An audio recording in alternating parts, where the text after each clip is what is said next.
Hey everybody, welcome back to another video. Today we're looking at some level design, and I wanted to show you a particular level that I think really showcases what makes this game, one of the ways that makes this game very unique.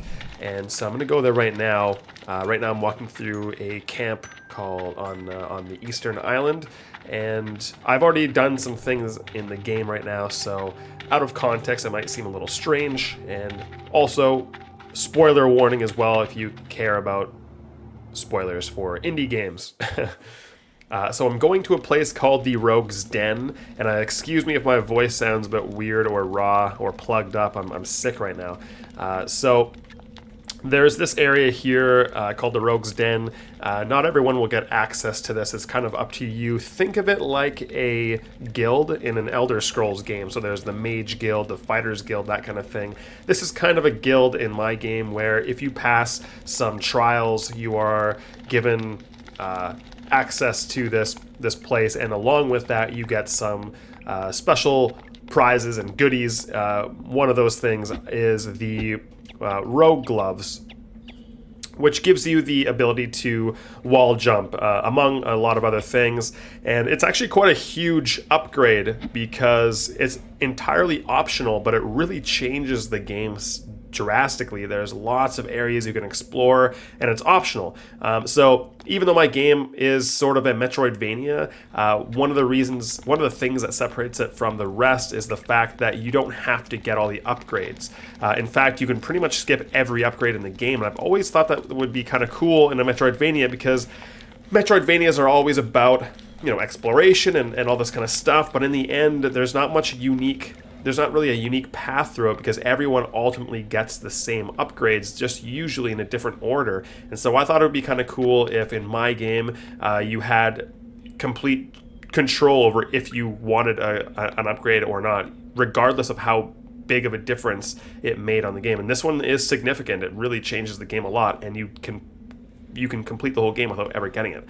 So you get it in this area here, and so I've created a little bit of a test area for the player here to train them. So I've equipped the rogue gloves, so now I'm able to use them here. This little part here is actually kind of it's actually maybe quite a expert move here that I shouldn't have put first, but I did anyway. So it's training the player to stick to the wall that you're coming off of, like this, and it allows you to push off of it and jump a lot farther than your normal or double jump would allow you. And so if you can master that, you will be able to do a lot of cool stuff. A lot of good things happen. You can also slide down walls so that you don't take any damage. If you were to just jump off that, you would take fall damage.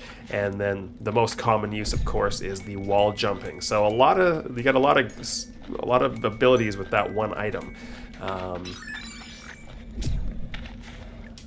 So here is the level I wanted to actually show you. This level is called Proving Grounds, and it's meant to help train the player to get used to their new equipment, their rogue gloves. And I also think it's just a good example of the level design in my game, because the levels themselves there's a lot of value to them. So first off, and I apologize, I'm going to be moving a little slowly through these levels so I can explain stuff. So I'm trying not to just stand still and talk, but you'll notice that right away there are two paths you can take. You can go left or right. Generally speaking, a lot of the levels in the game, and there's about 30 of them that you can discover these levels, and they're completely optional. So all of the levels are entirely optional. You can finish the entire game without doing any of the levels, which is crazy to say. But the majority of the levels do have multiple routes, and the way they work is, I'll just, so it's not boring, I'll start going up here. So you can bounce up here, you can wall jump, and get access to this upper area here, and you can take care of these guys. These are glow bugs.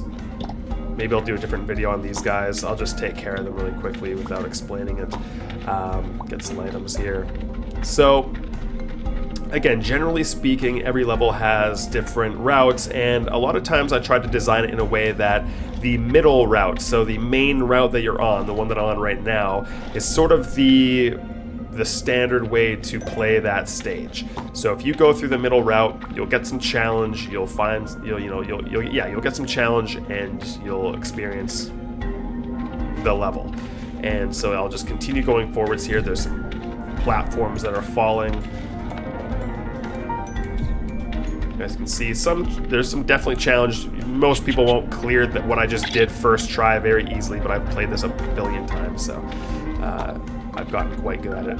And again, some more, a little bit of a challenge area here.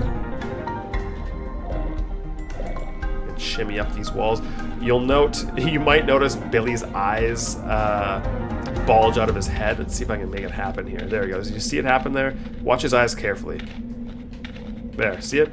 It's just a weird glitch that's happening. We're in between builds. There's actually a few glitches that just popped up. Little bugs. We're solving them. That's not part of the game.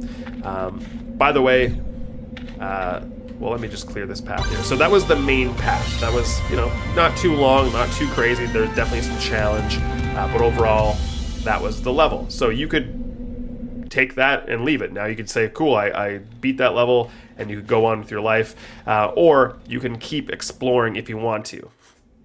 Try to 100% the level. By the way, my name is Cooper Bibaud. I am the writer, director, and designer of this game. I'm also an actor, writer, and producer of film, television, and video games. Again, just like this one here. So if you like what you see so far, please go to Steam and wishlist Billy Saves the World. I would really appreciate it. It's been made with love. I've been making it for years. It's taken me forever, and I would love any support you can give me. And with that, let's get back to the explanation. So let's say you're going on this main route, and this is the first time you're playing, and you happen to fall down, and you land down here. So you've fallen off the main road, and now you're on the bottom route. Now, typically, not always, but typically I've used the lower routes to be acting as sort of a baked-in difficulty. So the lower route is going to be a little easier, but it lets you keep playing the level. It gives you sort of a second chance. My goal with the game is to keep people playing and not punish people too much. I want people to play the game. So, especially for an optional level like this, I'd rather the player keep going even if they make a mistake and get to keep playing and finish the level. And because it's a baked-in difficulty, the lower area is going to be a little easier than the upper area. But even along the way, you'll find multiple routes again. So now on the bottom route, there's another 2 ways to go. You jump on those platforms and go up, or you can keep going forwards on this easy path. You won't really know and it's not always easy. Typically that's how I try to design the levels. And it's still offering some challenge for sure, and it's still offering the player a chance to get used to their rogue gloves and let them wall jump and that kind of thing. So there's the second way. That's the second path to finish this level. Now, every level does have...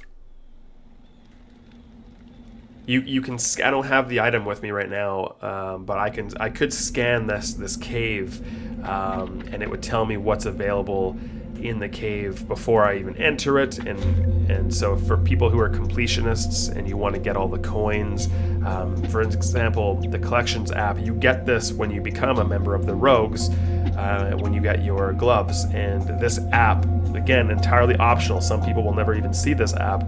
Keeps track of all the coins you've collected. So there's bronze, silver, gold. They just, bronzes are easier to get, silver a bit more challenging, and gold you typically have to go a little bit out of your way, and they're challenging to collect the gold. Caves, it keeps track of all the levels you've completed. The first dot there is if you've completed the cave any way at all. The second one is a time trial, and the third dot is for if you found every coin in every level, or every coin in that level. So now let's take this other route that we haven't gone.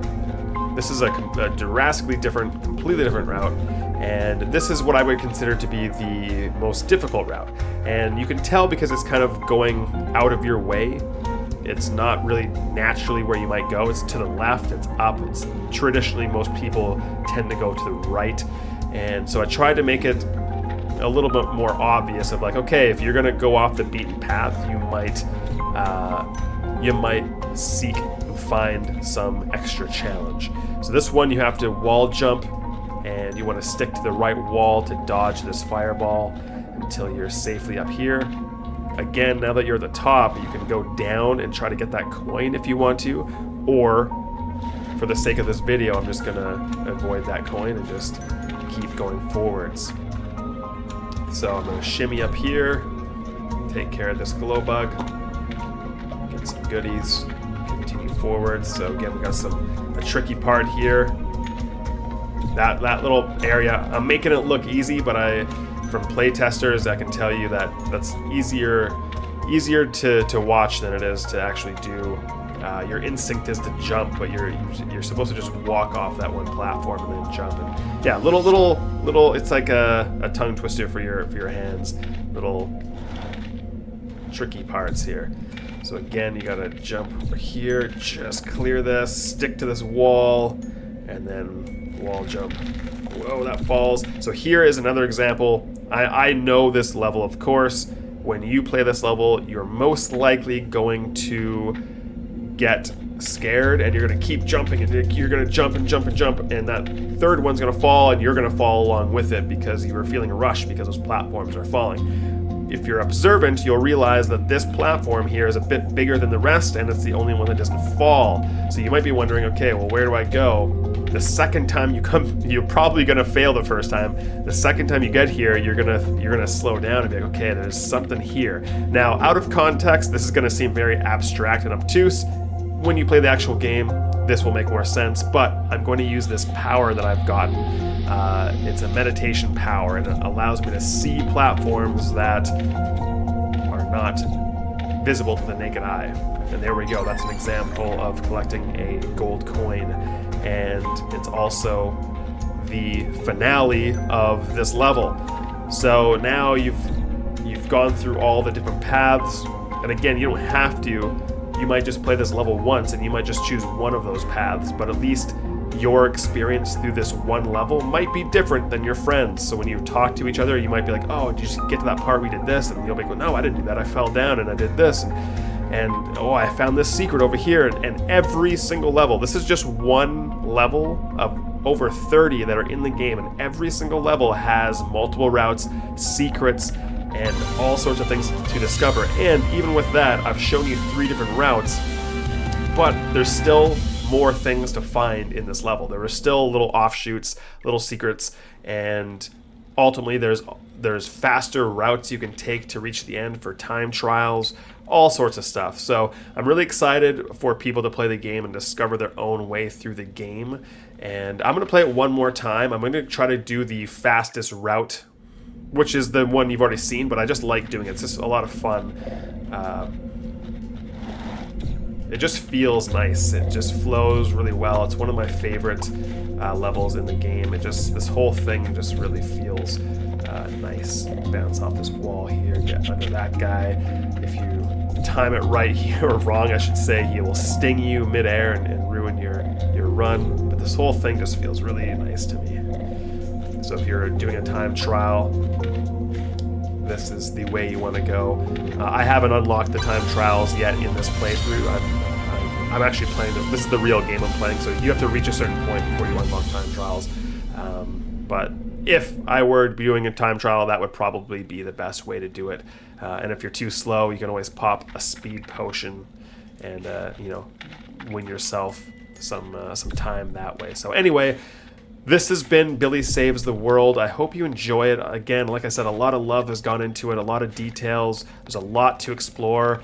There's a giant tons of different hub worlds. There are open worlds to explore, and across that open world are these caves that you can find, and there's over 30 of them, and each one of them is different, offering different paths. It's just a lot of cool stuff to discover, so I'm very excited for you to play it. Again, please wishlist it if you liked what you saw. My name is Cooper Bibaud. Check out my Discord if you want to talk to the devs and follow the making of this game. Otherwise, I'll see you in the next video. Please like and subscribe. See ya.